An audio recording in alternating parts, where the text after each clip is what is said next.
കോൺഗ്രസ് ന്യൂനപക്ഷങ്ങൾക്കെതിരാണെന്ന പ്രചരണം പാർട്ടിക്ക് നിയമസഭാ തെരഞ്ഞെടുപ്പിൽ തിരിച്ചടിയായതായി കോൺഗ്രസ് നേതാവും നിയമസഭാ സാമാജികനുമായ അഡ്വക്കേറ്റ് പി ടി തോമസ് ദോഹയിൽ പറഞ്ഞു.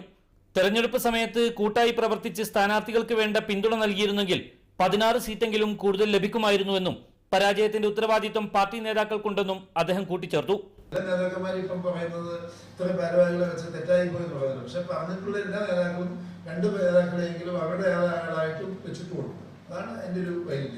കോൺഗ്രസിനകത്ത് ഭാരവാഹികളുടെ ആധിക്യം വലിയ പ്രശ്നങ്ങൾ സൃഷ്ടിക്കുന്നുണ്ട്. ദേശീയ നേതൃത്വത്തെ താൻ ഇക്കാര്യം അറിയിച്ചതായും പി ടി തോമസ് പറഞ്ഞു. ഒരു 10-40% ഉത്തരവാദിത്തം കോൺഗ്രസിന് തന്നെയാണെന്നുള്ള കാര്യം സംശയമൊന്നുമില്ല. ഞാൻ അടക്കമുള്ള കോൺഗ്രസ് നേതാക്കൾക്ക് കോൺഗ്രസിന്റെ പരാജയത്തിൽ നല്ല ഉത്തരവാദിത്വം. ബി.ജെ.പിയുമായി യാതൊരു സഹകരണത്തിനും തയ്യാറല്ലാത്ത പാർട്ടിയാണ് കോൺഗ്രസ്. നേമത്ത് പാർട്ടി സ്ഥാനാർത്ഥി ദുർബലനായതാണ് പരാജയ കാരണമെന്നും അദ്ദേഹം പറഞ്ഞു.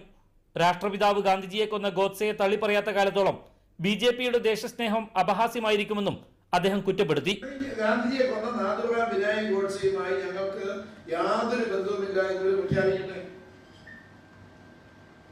ഇവർ നാഥുറാം വിനായക് ഗോഡ്സെക്ക് അമ്പലം പണിയും അതുപോലെ തന്നെ സ്മാരകം ഉണ്ടാക്കും എന്ന് പറഞ്ഞ എംപിമാർ അവരോട് ഉണ്ട്. അതിനൊന്നും ഡിനേ ചെയ്തിട്ടില്ല.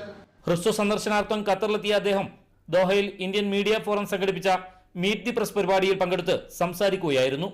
Media 1 Doha.